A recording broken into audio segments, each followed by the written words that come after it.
Hey everybody, it's Josh the 90s Kid, and I just wanted to say real quick that there's going to be a special message at the top of this video. If you don't want to hear the special message, not a big deal, no skin off my butt.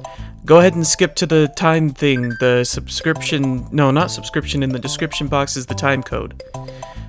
I don't know how I could be any clearer.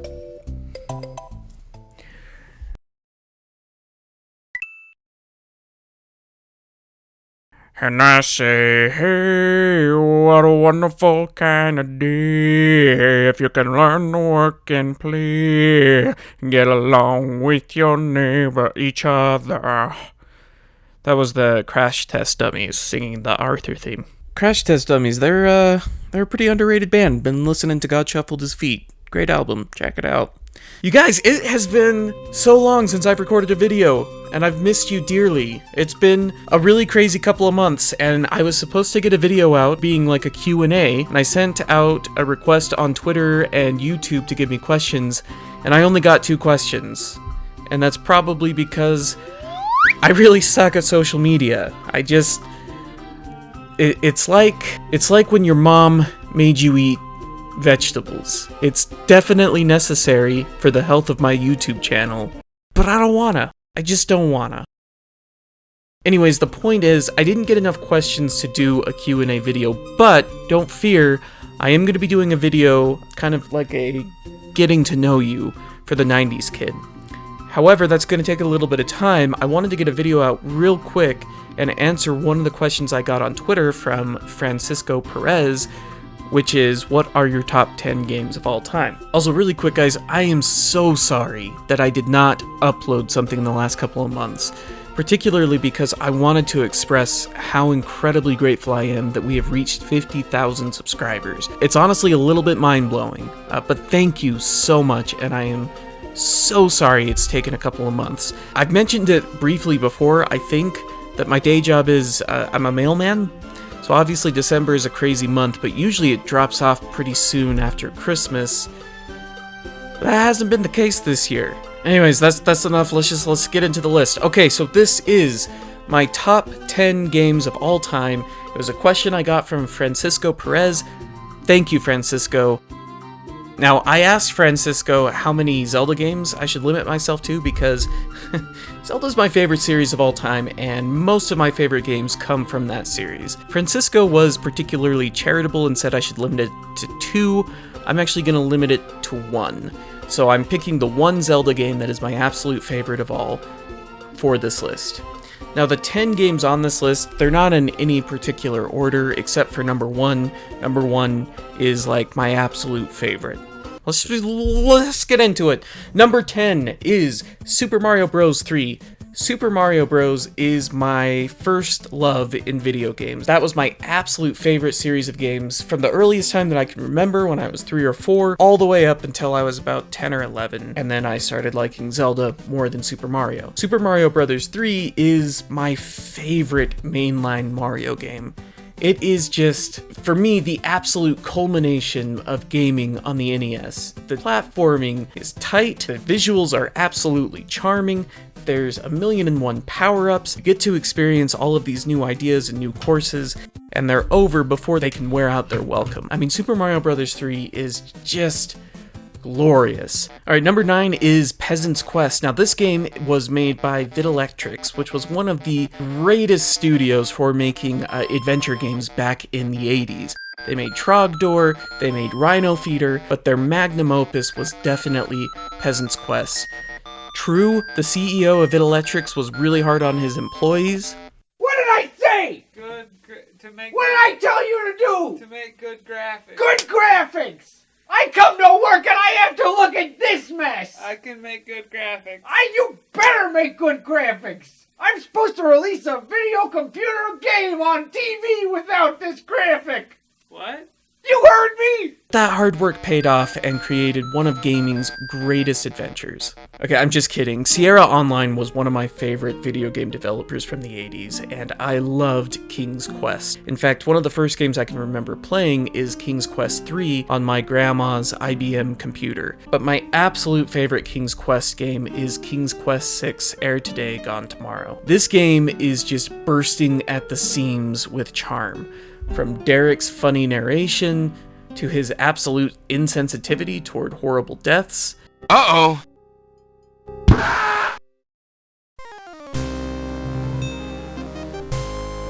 Tickets only. Next. 3 spikes and you're out. Plus, that song that plays at the end just slaps.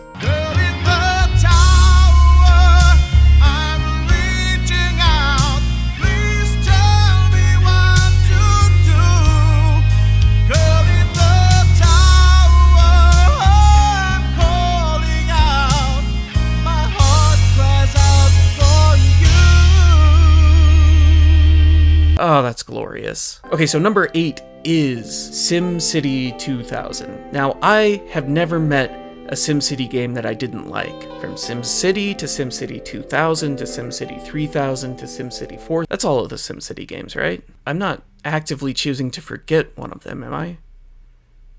Huh. Anyways, there's something so rewarding about creating your own city. I mean, SimCity was one of those first games that there wasn't a specific thing you were trying to accomplish other than making a successful city. How you wanted to make that was up to you. SimCity 2000 is the one that I sunk the most amount of time into, though SimCity 3000 could give it a run for its money. Yeah, I love the SimCity games. Number 7 is a game that when I was a kid, I booted up on my Super Nintendo, and I took one look at that title screen, and I was like, hell no, to the no, no, no, hell to the no. It was just too scary for me as a kid. Later on, when I was a teen, I played Metroid Prime and decided, you know what, I should go back and try Super Metroid again, and oh my gosh, there is not a more finely tuned game than Super Metroid. That game is incredible. There is something about that formula of kind of progressing through this big open interconnected map, and you reach these obstacles that you can't get past, and then hours later you find an upgrade and you're like, oh wait a second, now I can get past that obstacle I saw before. It is so rewarding, and Super Metroid is actually more fun when you go back and play it. There's something so satisfying about shaving minutes off of your game time. I love Super Metroid, and it is still to this day a game that I can return to and just play through and enjoy every minute of.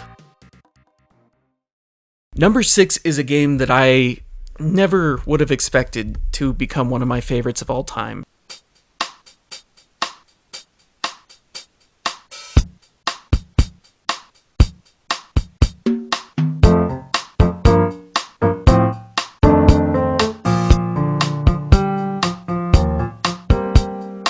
Animal Crossing. Now, at first blush, this game should not have appealed to me. I was a teenager, I wanted to play cool games, and this would have looked like some kind of kiddie garbage that I wouldn't want to touch with a 10-foot pole. But Nintendo of America was brilliant with their marketing. They had those ads that mimicked MTV's Real World, so that kind of got me in. Ah, Animal Crossing. It's just so relaxing. But yet there's also so many things that you can discover, from the different critters, to the different fish, to the different fossils. It was so fun building your own house and just living this fun little life with all your little animal friends. So why am I picking the original Animal Crossing as opposed to, say, New Leaf or New Horizons? Well, it's just got that certain quality to it. I don't know how to put it in words. But more accurately, if I were to put it in words, it has NES games. It has full NES games that are hidden, that you can find and unlock. That's awesome. Now, in all seriousness, the original Animal Crossing has a level of mystique to it, I guess. Maybe it's just because it was such a new concept, and none of the other Animal Crossing games have really managed to recapture the feeling that I got playing the original one.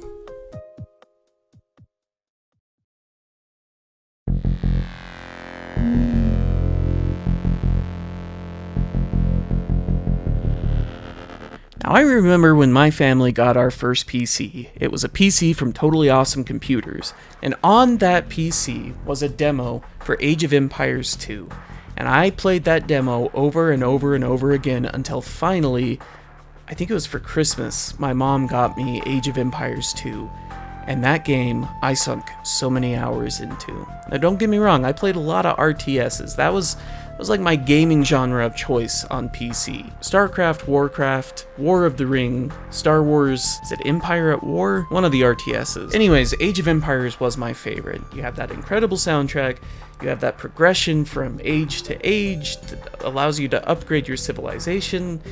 It just is a beautifully crafted game, and everything is so perfectly balanced. Number 4 is my absolute favorite old school RPG, and that is Chrono Trigger. There's just something about Chrono Trigger. The characters all resonate with me. Frog, Robot, Chrono, Luca, all of them. And it's such an interesting story, and I love jumping from time to time. It's just so perfectly crafted. And it was one of the first games that I can remember where your choices throughout the game changed the ending that you got. So different friends may have different endings, which was, I don't know, just a very novel thing back in the 90s. Okay, number 3 is Portal 2. And, how do I explain how incredible this game is? You know what? Take it away, Cave. Alright, I've been thinking. When life gives you lemons, don't make lemonade. Make life take the lemons back. Get mad! I don't want your damn lemons! What am I supposed to do with these? Take the lemons. Demand to see life's manager.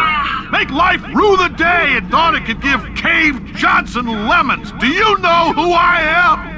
I'm the man who's gonna burn your house down with the lemons. Oh, I like this guy. I'm gonna get my engineers to invent a combustible lemon that burns your house down. His house down.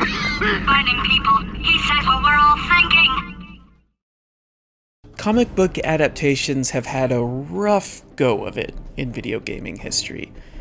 The vast majority of the games based on comic book properties ranged from passable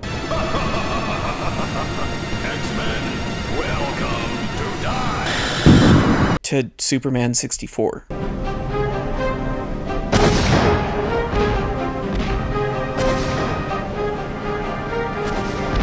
So when I first saw pictures of Rocksteady's Arkham Asylum featuring a muscle-bound Batman and over-the-top looking characters, I wasn't expecting much. But then I played it. I mean, first of all, you've got Kevin Conroy, Mark Hamill, reprising their roles as Batman and the Joker. So I mean, that's already, you got a solid foundation there. But then you've got Paul Dini writing the story, who worked a great deal on Batman the Animated Series, which in my opinion is the most comic book accurate Batman that we've seen in any sort of media. But a stellar story and cast isn't enough to elevate a game. You need incredible gameplay. Arkham Asylum has it all. It has you doing detective work, it has you doing martial arts, it has all of his gadgets, and it's just dripping with Easter eggs. And what's incredible is you're in this tight little map, but it feels like it's part of a real world. And don't get me wrong, Arkham City I like almost as much as Arkham Asylum. In fact, given the day of the week, I might actually pick Arkham City over Arkham Asylum. But at least for right now, as I'm thinking about it, Arkham Asylum feels horrifying because you're trapped on this island with some of Batman's biggest enemies. This game truly makes you feel like We're at number 1. But before we jump into that, I just want to do a bonus round of games that I considered for this list, but were ultimately knocked off. Any other day of the week, they might actually make my top 10, depending on my mood. I'm not going to include any Zelda games in this just because I don't want to ruin the surprise.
It's quite ironic that the Zelda game that I refused to play for a full year after it was released would end up becoming my favorite Zelda game of all time, and has managed to retain that despite all of the releases that have come since.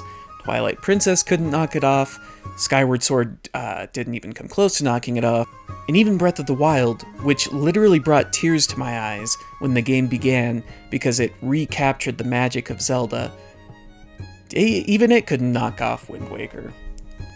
Wind Waker tells the story of what happens after the Hero of Time from Ocarina of Time is basically just plucked from the timeline, and Ganon returns and there's no one left to stop him, so all of Hyrule has been flooded, and there hasn't been a hero since. Anybody familiar with The Legend of Zelda knows that for the most part, the Link that you play as in each of the games is the hero chosen by the goddess who's been reincarnated for each age. But that's not the case for the Hero of Winds. This kid just wants to save his sister. I love this hero because he doesn't have the comfort to fall back on of, this is my destiny, this is what I'm supposed to be doing. No, every step of the way, it's basically, I'm taking my fate into my own hands. Love that. I love this Link. He's got so much character, and he's just so lovable, and all of the characters around him are lovable. That moment when you come back to your island, and his grandma's sad and delirious because she's so lonely, that's some heartbreaking shit right there. It's funny, these graphics look like such kiddie graphics, but it actually belies a Zelda game that has some pretty complicated themes within its story. Ultimately, Wind Waker has all of my favorite ingredients in a Zelda game. A fun adventure, memorable side characters, fun puzzles, and a story that sticks with you long after you played the game. And that's why it's my #1 game of all time.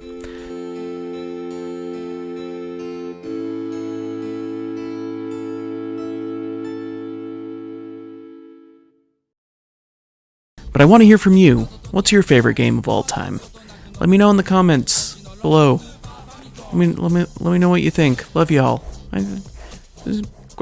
Okay, bye.